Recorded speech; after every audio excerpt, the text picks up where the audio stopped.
Hola, soy Fernando Díaz Sarmiento. Bienvenidos a nuestros enigmas de la historia.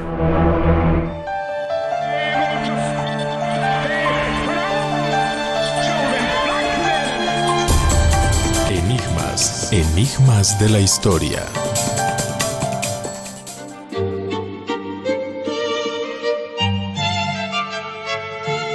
A Juan de la Cruz Cano y Olmedilla, el celo profesional podemos decir que le jugó una mala pasada, cuando en 1764 asumió el encargo de Carlos III de elaborar un mapa de Sudamérica. El bueno del geógrafo puso tanto empeño, tanto esfuerzo, tanto se volcó en el proyecto y tan preciso fue el resultado final que al contemplarlo el rey quedó espantado. Su mapa era una auténtica joya cartográfica, pero acabó condenado por el Borbón. Por orden expresa del conde de Floridablanca, las contadas copias del mapa se esfumaron, como si jamás hubiesen existido. El gobierno suspendió la impresión del plano y recogió todos los ejemplares que pudo para guardarlos bajo llave. El motivo: un buen trabajo en malos tiempos.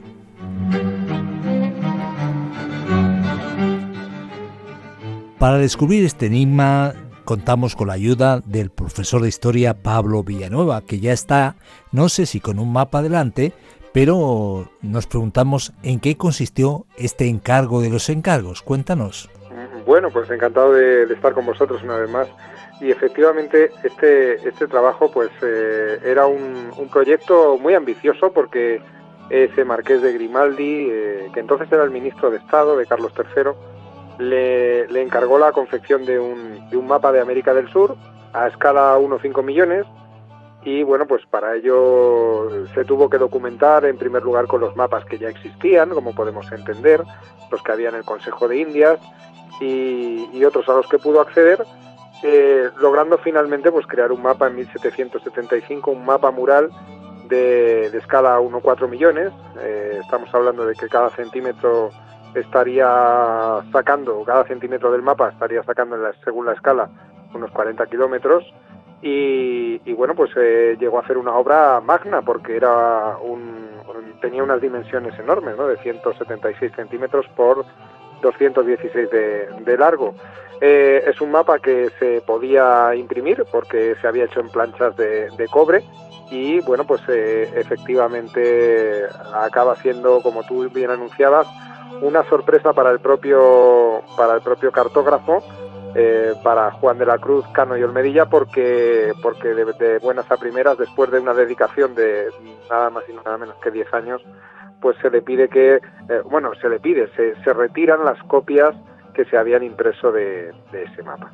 Hablamos de una década larga de trabajo. Cuéntanos en qué consistió ese arduo trabajo.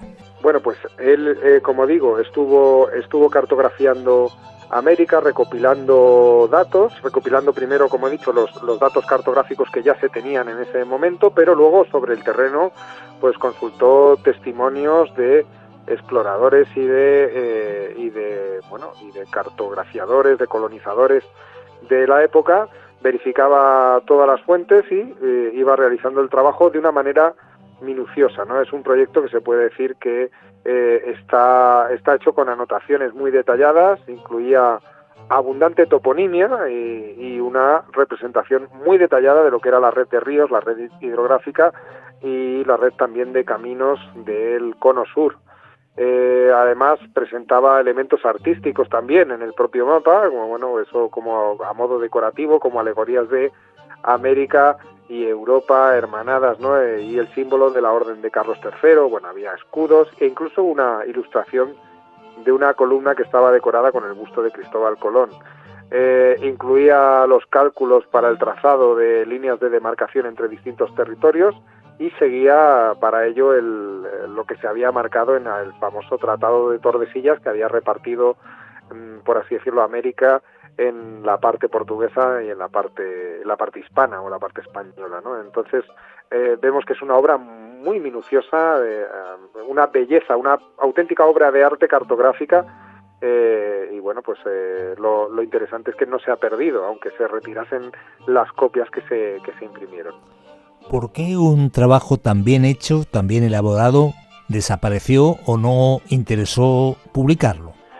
Bueno, resulta que todo esto lo tenemos que poner en ese contexto internacional. Estamos a finales del siglo XVIII, la época de la Ilustración, la época de la razón, el progreso, de los gabinetes de ciencias, de la exaltación del conocimiento, y todo esto parece que es un caldo de cultivo preparado para que ese mapa saliera a la luz, y de hecho forma parte, ¿no?, de esas medidas de Carlos III como déspota ilustrado, de ofrecer un mayor conocimiento a la población ilustrada sobre en este caso sobre el continente americano. Pero 1775 era un mal año cuando sale este mapa a la luz.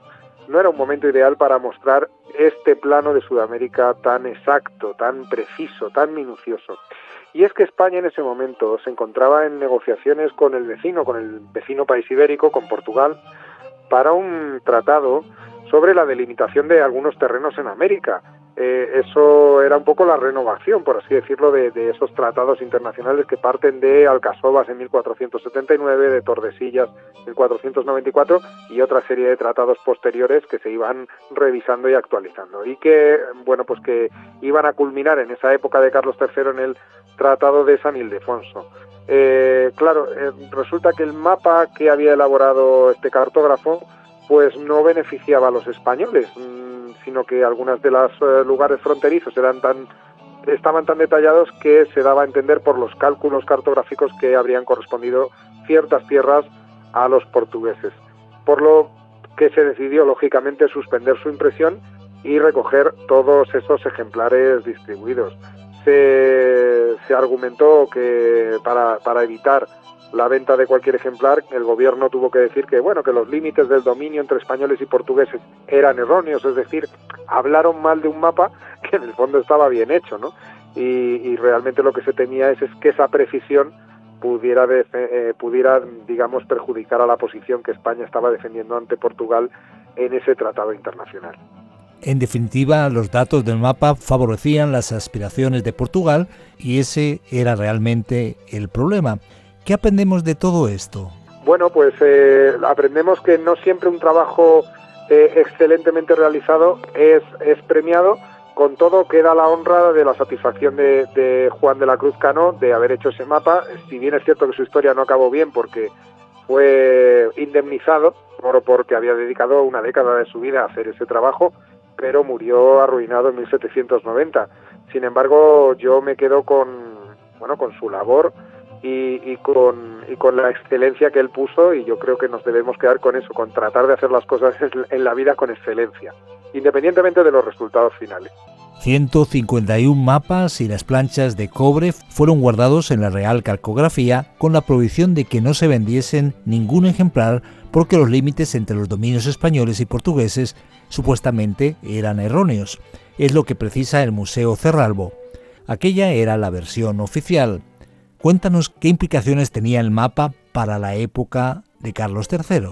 Bueno, como decíamos, era un mapa que permitía un conocimiento muy exhaustivo del Cono Sur, en una época en la que las principales potencias, y España, si bien ya no era una potencia de primer orden, sí que era una potencia, digamos, de segundo orden a nivel naval, pero seguía teniendo un poderoso territorio de las llamadas provincias de ultramar, y implicaba esa fricción con Portugal, y por eso hemos comentado, ¿no?, que fue necesario retirarlo de circulación. Sin embargo, el mapa fue muy valorado posteriormente y es una de las grandes obras cartográficas. Hay copias en la Universidad Complutense de Madrid, en otras instituciones españolas, y sería llamativo decir que también al final no pudieron evitar que alguna copia viajara incluso al propio continente americano y llegase a manos de personajes tan importantes como el presidente de Estados Unidos, Thomas Jefferson, ¿no?, que también tuvo conocimiento de este mapa y lo exhibió, lo utilizó, ¿no?, en ese sentido, para el conocimiento de la parte sur del continente americano. Dices que nuestro personaje en cuestión terminó mal. ¿Hasta qué punto? Bueno, como digo, murió arruinado, murió desprestigiado, si bien es cierto que él sabía que había hecho un buen trabajo. Esa honra le quedaría, si bien es cierto que la honra sin barcos, ¿no?, pues es bastante mala en este caso, porque acabó en una situación precaria.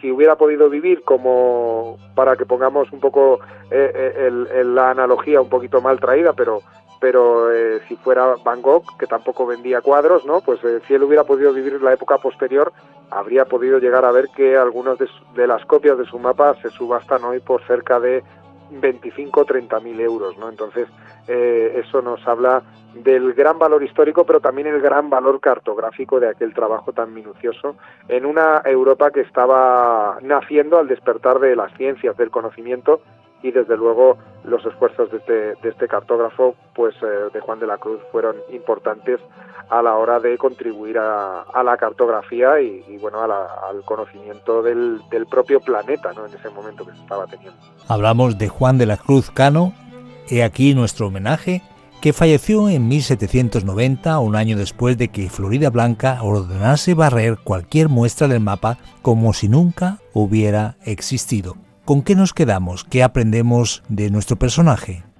Bueno, nos tenemos que quedar evidentemente con esa minuciosidad, ese encargo que él recibió, ese trabajo, y cómo lo llevó a cabo de una manera magnífica. Y bueno, pues nos quedamos de igual manera con que estamos asistiendo a un momento en el que se está dando ese despertar científico y que bueno, pues que está muy bien que el ser humano se interese, ¿no?, por el conocimiento de su entorno, de su propio planeta. En este caso obedecía también a intereses económicos, territoriales, y vemos que no salió bien la operación de la elaboración de este mapa, pero como decía antes, sí que hay que reseñar la excelencia de este hombre a la hora de elaborar y de dedicar no pocos esfuerzos a semejante proyecto, a semejante trabajo. Así que con eso me quedaría.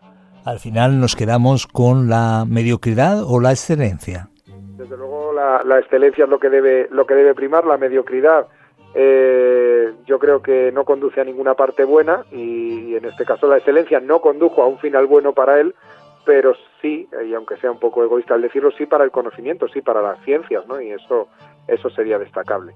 Con ese final agridulce terminamos nuestro viaje por la historia de la mano del mapa de Juan de la Cruz Cano. Una historia peculiar con un fin agridulce.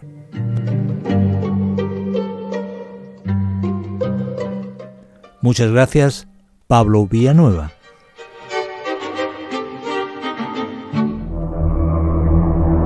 Gracias por estar con nosotros en nuestros enigmas de la historia.